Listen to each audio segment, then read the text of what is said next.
Hey, y'all. It's Colston here, and it is March 31st, 2023. But by the looks of legislation, I guess it might as well be 1943, 1953. I wanted to come online and just share that over the last couple days, as my anticipation for International Trans Day of Visibility, which is today, is coming up, I was getting kind of restless. Like everything inside of me, I was easily irritated, so I was feeling like, wow, my normal chill baseline seems to be really close to my trigger line when normally it's about this far, but really close to my trigger line right now. And I realize it's not so much internal triggers, but it's actually external triggers. So one of the things I tell my folks, those that know that have followed me at all, know that I'm a licensed marriage and family therapist, and I work with kids and families, couples, etc., ages 0 to, if you're alive, you can come have a seat on my couch, right?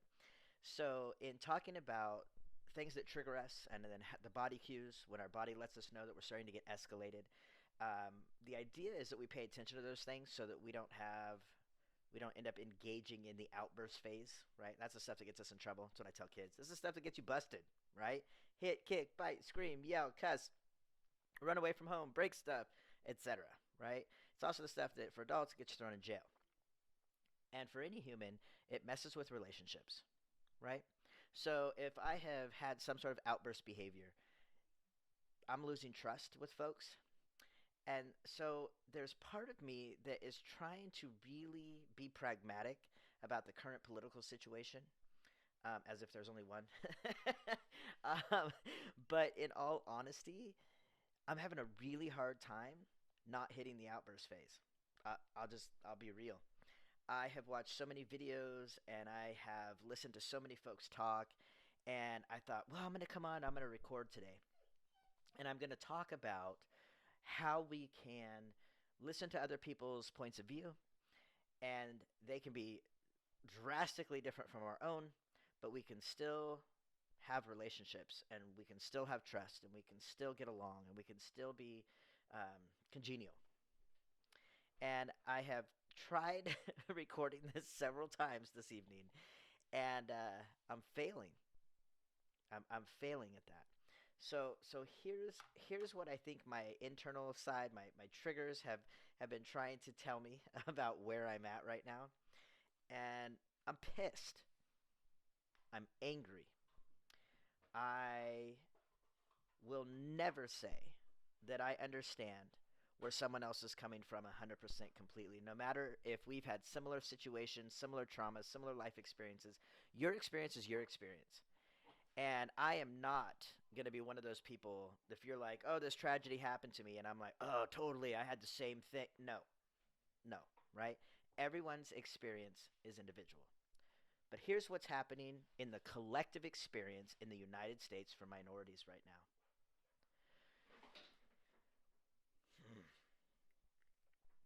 I,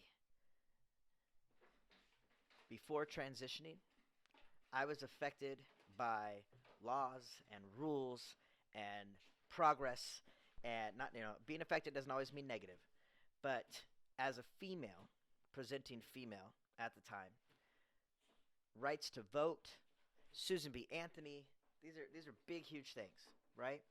Being a white person, I have so much more privilege than someone who is not living here in the United States. And I am so tired of hearing white folks talk about. Oh, I'm telling you, I'm mad. So I may piss some of you guys off today. And I'll tell you right now, I don't care. I don't care if you get pissed. I actually hope you feel something, just a little something. You can disagree with me. I am okay with that. You can agree with me. I'm okay with that too. I'm not trying to start a war. I'm not trying to turn Trans Day of Visibility into the Trans Day of Vengeance. We'll see what happens tomorrow. I didn't plan that. It's a protest. Out of the Holocaust Memorial Day Trust site. And it talks about the 10 stages of genocide. And I've seen a couple things on TikTok where, they've tried to throw some humor into it, but I'm really not laughing right now. First stage, classification. The differences between people are not respected. Just list. The differences between people are not respected. There's a division of us and them, which can be carried out using stereotypes or excluding people who are perceived to be different. We even have names for so many names, so many words in our vocabulary that we use to classify someone as less than someone else. That's just stage one. This is a visual manifestation of hatred. Think about that. Stickers, flags, Stars of David, upside down pink triangles. These are symbols. And at the time in Nazi Europe, when Jews were forced to wear yellow stars to show that they were different, less than, not like us. Stage 3, discrimination. The dominant group denies civil rights or even citizenship to identified groups. The 1935 Nuremberg laws stripped Jews of their German citizenship, made it illegal for them to do many jobs or to marry German non-Jews. Discrimination. That's one example. Number 4, dehumanization. Those perceived as different are treated with no form of human rights or personal dignity. During the genocide against the Tutsi in Rwanda, Tutsis were referred to as cockroaches, not people. The Nazis referred to Jews as vermin. The LGBT community, lots of other choice words. My African American friends also understand what choice words are used to dehumanize them. If we go into the psychology, criminals, let's say for instance, have kidnapped a child, and every time there is a public statement made by the family, they're almost always encouraged. Say your kid's name. Talk about the things that they like. Talk about their interests, their hobbies, what grade they're in, how old they are, that they have friends and they have family who love them. And the purpose of that is to try, if the perpetrator is watching this news, get them to see them as human. Get them to see them as human. Get them as parents and family members and lawyers and spokespeople are just begging, please return my kid. Here's all the things about them that make them human. Stage 5, organization. Genocides are always planned. Genocides are always planned. Hitler didn't kill people on accident. Genocides are always planned. Regimes of hatred often train those who go on to carry out the destruction of a people. A people, an identified people, group of people who has been classified and discriminated against and and sometimes forced to wear symbols or I'm trying to keep my anger a little under wraps. I don't know why, but I am. I think step 6, polarization. Propaganda begins to be spread by hate groups. The Nazis used the newspaper to spread and incite messages of hate about Jewish people. Here we are, 2023. I'm going to say that again. And we have over 400 bills in legislation right now that have been proposed. Some have been passed, banning basic rights, basic access to health care, because some people just don't get it, or they don't understand, or they don't want to understand. Or really, what it may actually boil down to, your belief is different than mine, therefore it's wrong. And so now not only am I going to not access what you access, which is easy. I mean, this came up again when gay marriage was being debated. If gay marriage isn't for you, don't get gay married. It's that simple. If you don't want to visit, you don't want to attend someone's gay wedding because It's against your values. Cool, it's against your values. Don't attend. The problem we have is there is a group of folks where the level of self-righteousness is sickening.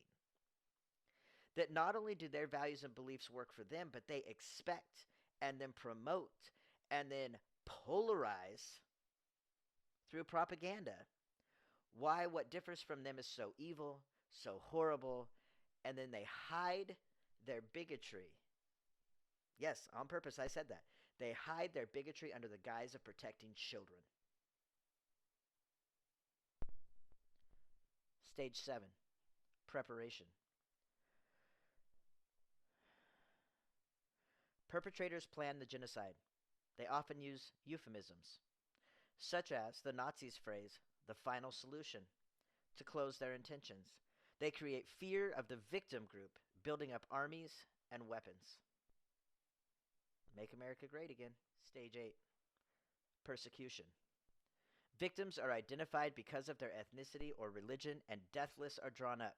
People are sometimes segregated into ghettos, deported, or starved, and property is often expropriated. Genocidal massacres begin. Guess what stage we're at? 8. Stage 8. DeSantis, the little shit in Florida. I'm really not going to hold back a whole lot, apparently. So, started off as we got to protect our children. Don't say gay in school. They have gotten to the point where they're not even allowing educators to do their jobs in their classrooms for which they were hired for. But sure as hell, they're going to train them how to pack a bullet wound in case a kid gets shot during a school shooting.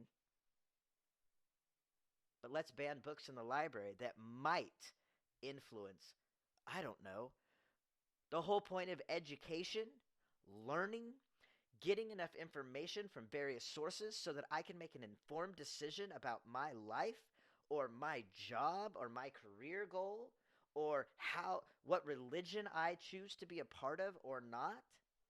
Heaven forbid we give access to information and then trust people to make informed decisions. Nope, somebody somewhere who's never met me wants to make the decisions for me. Stage 9, extermination.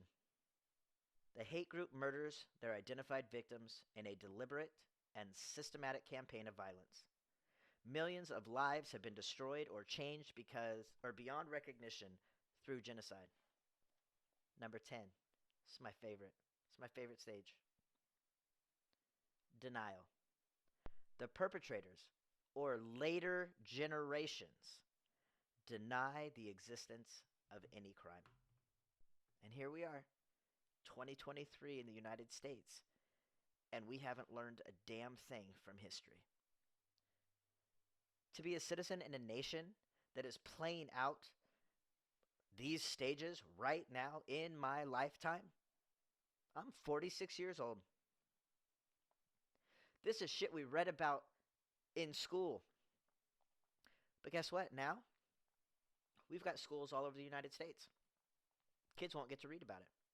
Recently, I read an article that the proposal was to take Rosa Parks' race out of a book.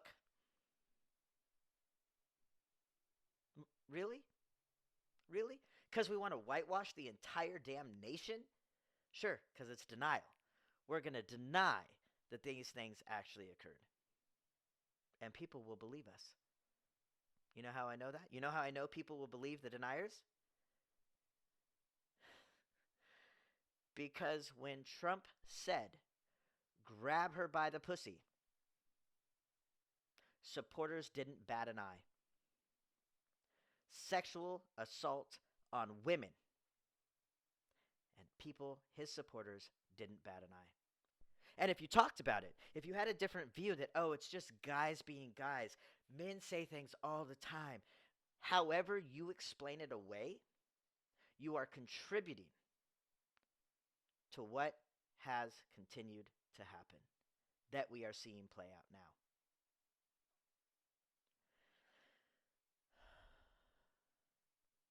That's my deep breath. It's when I know I'm getting amped up. I need to just stop for a moment and take a deep breath. But I'll tell you what a deep breath is good for. If my anger, my disdain, my anxiety, my righteous indignation begins to rise to a level I think, oh goodness, it's going to be an outburst phase. I need to chill out, deep breath.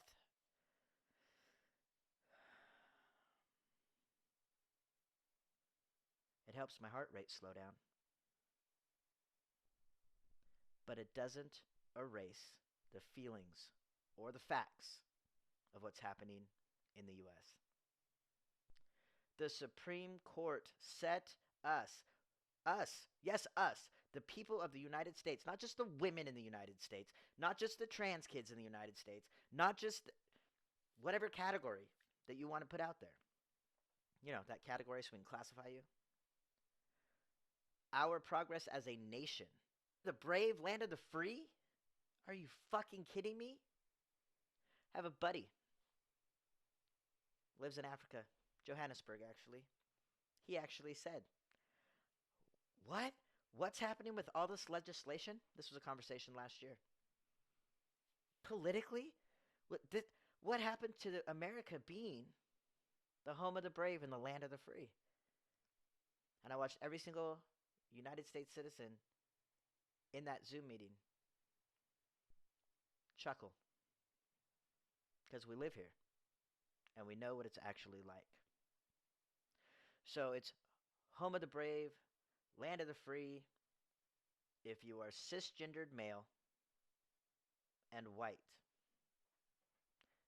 If we look at who is sponsoring bills, who are writing the bills, who are supporting these bills.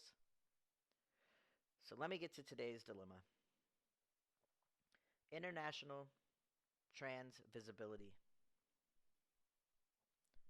So let me explain to you. In June of this year, 3 months or so out, I will have hit 2 years with the freedom to access health care to treat gender dysphoria. What? Nobody talks like that. Gender dysphoria? Medication? Treatment? Yeah.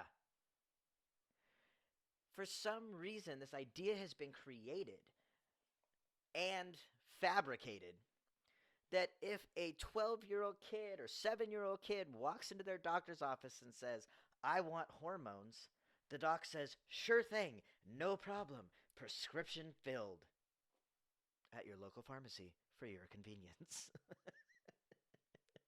It's not how it works. Here's how it works. There are checks and balances in place. WPATH has updated their standards of care for transgender folk. We're now at 8. We were using standards of care 7. Now we are at 8. For those of you who are not familiar with WPATH or how standards of care are written, let me explain it to you as briefly and succinctly as possible. Standards of care are created, evaluated, reviewed, debated, etc., etc., etc., by trained medical professionals, not politicians with a fucking agenda. What's the agenda? Well, we're in stage 8 of it. The recent school shooting, when they identified the shooter as transgender, which, by the way, the article that didn't get as much publicity afterwards said that term may have been used prematurely. Why is it that the gender of the shooter is now more newsworthy than their actions? I don't care what the gender, what the race, school shootings, you're wrong. Do I think mental health treatment as a mental health professional will fix people like that? No. This blanket idea of mental health care. That shooter owned 7 weapons purchased legally. Legally. In our current system. Wasn't too long ago where I could go get a weapon easier than getting hormone treatment for my gender dysphoria. So when states like Oklahoma start talking about banning not only access to medical care, but even mental health services for kids who might be having some questions about their gender? Please tell me how that's helping kids. I specialize in my practice with kids and teens and young adults, the ones who are usually the ones saying, I don't have anyone to talk to. I don't have anyone I can trust with about this for all sorts of reasons, thousands of reasons. But my job as that therapist is to create a safe space for them to talk, express, explore their ideas, and become empowered in making life decisions and choices that are developmentally appropriate for them. When a doctor has a conversation with a kid about their gender, there are states that would like to pull that doctor's license, fine them, and even imprison them. That's the truth. Those are the facts. That is what is happening right now in our legislation. Thank God I live in California.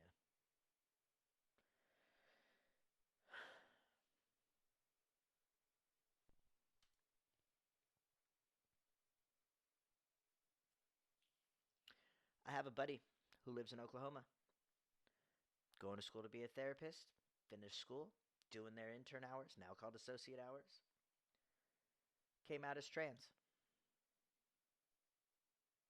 Supervisors won't sign his hours. Discrimination? That's what I thought. I went to school in California. I was licensed in California, supervised in California. I'm a supervisor in California. That would be discriminatory in California. Apparently in Oklahoma, A-OK.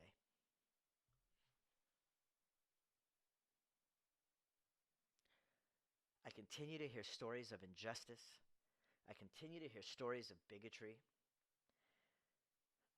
I continue to hear white folks talk about why we always talk about privilege. I don't have privilege. My life's just stop. Stop. Stop. Stop. Stop. Being a trans male and happen to be white, I stepped into privilege I wasn't ready for. So take your white fragility and stop expecting POC, people of color, to make you feel better. Stop. It's not their job. Folks who say, oh, kids, they've got a lot on their plate and they're too young to make life-altering decisions, but they do it. Let me explain. Check out the statistics, provided you want to learn something. Check out the statistics on suicide, age 13 to 17. Just check it out. They make final decisions, usually made on their own, without the support they needed to maybe make a different decision. What gender affirming care can actually do, medical and mental health care, gender affirming, human affirming, person affirming, not discriminating, affirming, saves lives. Again, kids don't go in and make a decision on their own.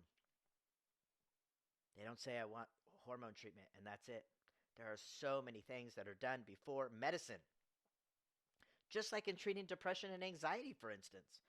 There are so many different behavioral strategies and interventions that I work with folks on, that thousands of therapists work with folks on, who maybe have an aversion to trying medication.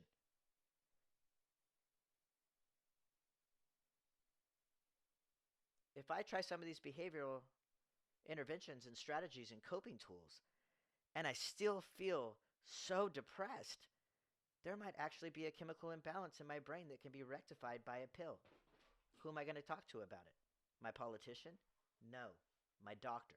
My medical professional who went to school for years, who is licensed to do the very job people are trying to ban them from doing. People, politicians, and their supporters on the very, very right-winged side of things. Because for some reason, their opinion holds more weight than anybody else's. So again, not focused on the opinions, I'm focused on the facts.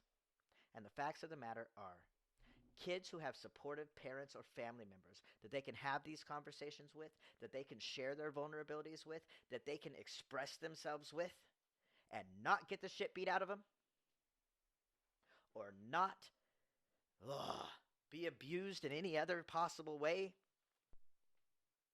then they've got a supporter of who they are as a person, not who their gender is, not what diagnosis somebody has given them. Just to be supported as a kid growing up in this world that, at least in the U.S., continues to slide quickly backward.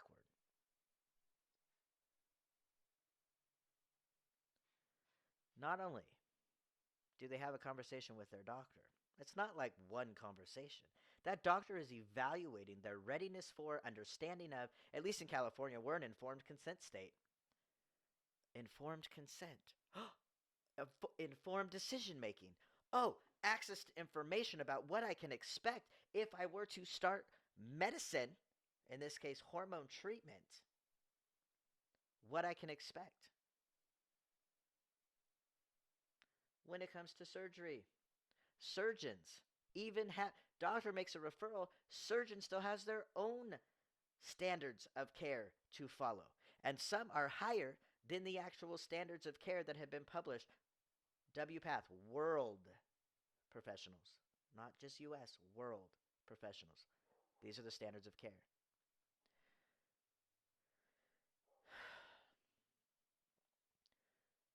When we take away and take away and take away another human being's access to information to make their own informed decision, take away options for treatment. If I went to my doctor and was diagnosed with diabetes, hell yes, I'm looking for some metformin. I'm looking, if I'm type 1, give me some insulin. Would I go to a politician and ask if it was okay for me to treat my diabetes? No. Would I go to I wouldn't go to a politician at this point. The doctor knows what they're doing. The kid has voiced their vulnerability. So instead of allowing access for conversation,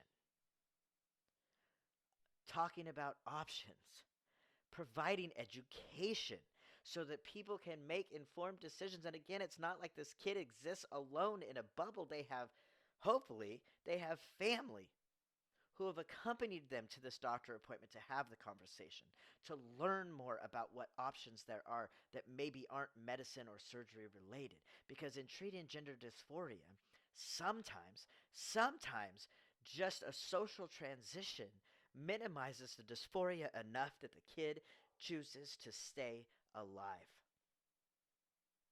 The kid or the adult. Sometimes hormone treatment is exactly what someone needed to minimize the dysphoria enough so that when they look in the mirror, they don't want to die. Sometimes body affirming surgery is just what someone needed to not be afraid to look in the mirror, to not avoid all the pictures that are taken, to not look at themselves and their reflection in a storefront full of self-loathing, might choose to die. But with the treatment, might choose to live. Might choose to live with access to these things, access to information, access to trained professionals who can answer questions. I will never impose my personal beliefs and values into some other person's world, no matter how right I think I am. So the point of this video, it's not to change your mind. It's not to persuade you to do a damn thing. I am responsible for me. When I was a kid, I remember a conversation in my parents' bathroom where one of my parents was saying to me, "Just tell me you want to be a boy. Just tell me you want to be a boy." And I spent much of my childhood convincing my dad as he looked through my older brother's yearbooks at the cheerleader section saying, "This is going to be you someday, right? This is going to be you." And to appease and placate both, I lied. "Yeah, I can't wait to be a cheerleader. I don't even fucking like dresses." "Yeah, I can't wait. No, I don't want to be a boy. I'm a girl. I love being a girl because the thought of boobs and periods and pregnancy just and dresses, yay!" I was a better liar as a kid. Living an authentic life means not lying anymore. I'm not pretending to be male. I'm not pretending to be a boy. I spent 44 years of my life pretending to be someone I am not, that I knew at a very, very young age I was not.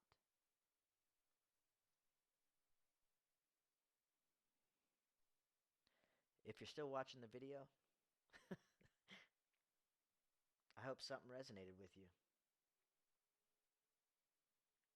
Maybe you're as pissed as I am. Maybe you're pissed at me. I don't care. I'm using this video to vent where I'm at because this is my area, my source, my channel to do so.